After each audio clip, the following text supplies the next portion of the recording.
Well, hello and welcome to Alamance County Talks Politics. My name is Keith, and today at this time I have with me a guest, Andy Nilsson, who is running for the United States Senate seat that Thom Tillis currently holds. And I have him with me today. Andy, welcome to the show. And I know that people in North Carolina want to learn a little bit more about you. People in Alamance County want to learn a little bit about you. So if you could just briefly introduce yourself to us, and then we'll get into the questions and answers, okay? Thank you, Keith, and thanks for the opportunity to be on the show. And I'm excited to talk about the campaign. Um, I grew up in Winston-Salem. I am 58 years old, been married 25 years, the same woman, the love of my life. I've got two grown adult sons. One of them plays football at Catawba College in Salisbury. The other one's a JV high school football coach. Um, I grew up in Winston-Salem. I was in business for 30 years. I had my own business for 15 years, manufacturing business where I supplied furniture to hospitals and nursing homes. For the rest of that time, I ran plants and operations in a variety of industries, everything from concrete to metal fabrication to interiors to carpet to plastics. And I did that for 30 years. A couple years ago, I decided I wanted to do what I really love to do, which is to coach high school football. And so I came back to the high school where I graduated from 40 years ago this year, R.J. Reynolds High School in Winston-Salem, where I'm a football coach and I also work with exceptional needs children. And so I've gone over into the education field, and I love it. And I get to do what I love, which is to coach high school football. And then I made this decision to run for the United States Senate, and that's probably the biggest task I've ever taken in my life. Yeah, and let me go ahead and ask the question. I mean, what motivated you to do that? Just quickly. I mean, what motivated you to throw your hat, quote, throw your hat in the proverbial ring to run for U.S. Senate? Uh, I recall, you may recall too, but I recall someone that I supported and voted for several times over who held a U.S. Senate seat for 5 terms, the same Senate seat, incidentally, that's currently held by Thom Tillis. And that man's name was Jesse Helms. And what I recall about Jesse Helms was that you always knew that he was a conservative and was going to vote conservative. In fact, there was an old saying every time he ran that people would remember, and that was that you may not always agree with him, but you always know where he stands. And that was what Senator Helms represented from North Carolina. And as I've watched over time the 2 terms of now our senior senator, I've realized how much of a difference there is between his style and someone's style like Senator Helms. That with our current senior senator, you never really know what you're going to get. You might get a conservative vote, you might get a middle of the road vote, sometimes you get a liberal vote. I mean, with Senator Tillis, we've got a vote for Merrick Garland for Attorney General back when Biden was president. We got a vote for Pete Buttigieg. We got a vote for a whole bunch of liberal judges. And that all supposedly came from the so-called conservative senator. Well, he's not a conservative. He's a professional politician and an opportunist. And the reason that I ran is because North Carolina deserves better, and it's in the North Carolina tradition to have better. Yeah, thank you for explaining that. Now I'm going to turn into a little more questions about when we were at the Alamance County GOB convention. You had someone handing out some forms or a flyer, I should say, something similar to that.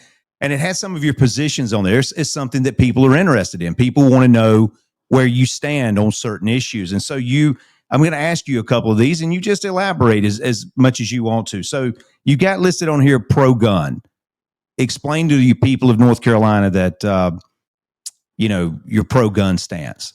I've always been an ardent and unequivocal defender of the Second Amendment right to keep and bear arms. Firearms was a big part of my childhood, of my growing up. My father traveled a lot in the work that he did, but one of the few things that he did with my brother and me was to educate us about firearms and to take us shooting. And in fact, I remember getting my first firearm when I was 13, maybe 12 years old, 12 or 13 years old.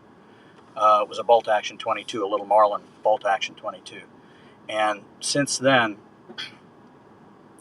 I've always appreciated firearm safety and firearms use, as was taught by my father, and that I will hand down to my own sons.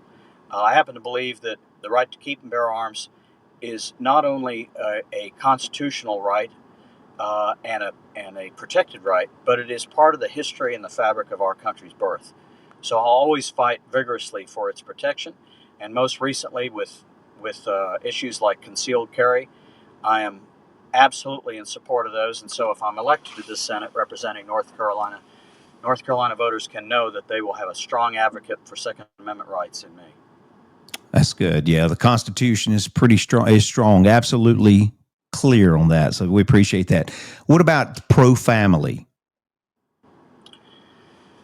Well, not all families look alike. I mean, the reality is, I came from a mom and a dad and a brother, but my mother died when I was 16 years old, and it was just my dad, my brother, and me. But there was still a lot of love. So I understand families look different,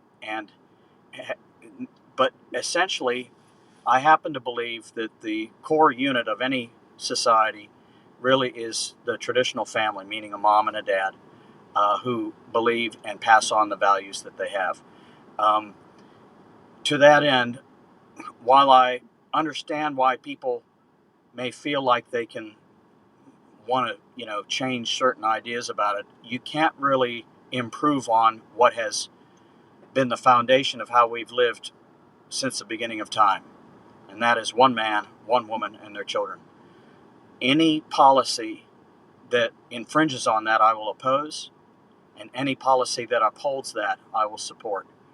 And it really doesn't matter what it is, from one to the other. It doesn't mean that I'm casting judgment on what I'm trying to do, and what I've tried to do my whole life is to lead by example.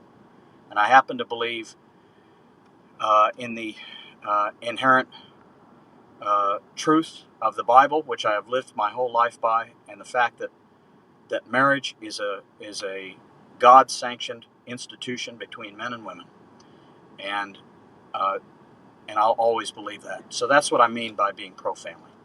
Great answer. Yeah. Okay. How about deporting illegals? A very hot topic in our day at this time. So, what is your position on deporting illegals? You come here illegally, you leave. You come here illegally, you break the law to get in, get out. So, you are in support of what Trump is doing in his removing illegals at this time, correct? Totally. I am absolutely. Look, I'm the. My grandparents came from Sweden, 1929. They were immigrants. They didn't speak any English. They came through Ellis Island, like so many people in this country.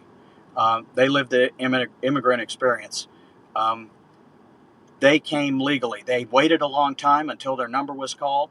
It was not easy for them to come over to this country, to leave everything behind, but they did it for a dream. And they did it for their lives, so that they would improve on their lives.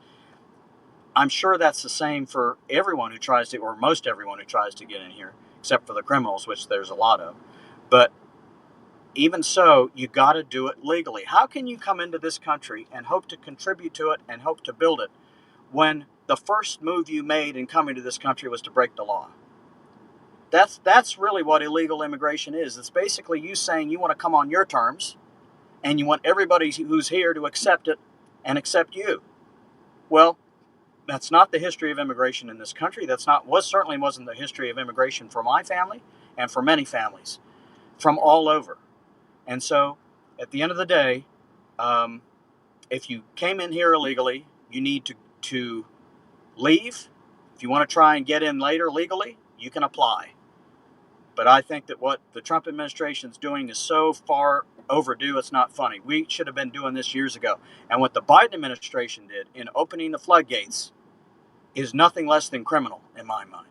The liberals and the woke left, it somehow got missed on them, the whole concept of a national border. They happen to think that there's no such thing as, as a country. There is such a thing as an ideology, as a philosophy of liberalism and no God and all the rest of it. And so, national borders to them are minor inconveniences. So it just comes down to how you start with your worldview and your world outlook. Now, I happen to believe that the United States of America was planted on this continent for a reason, between two big oceans.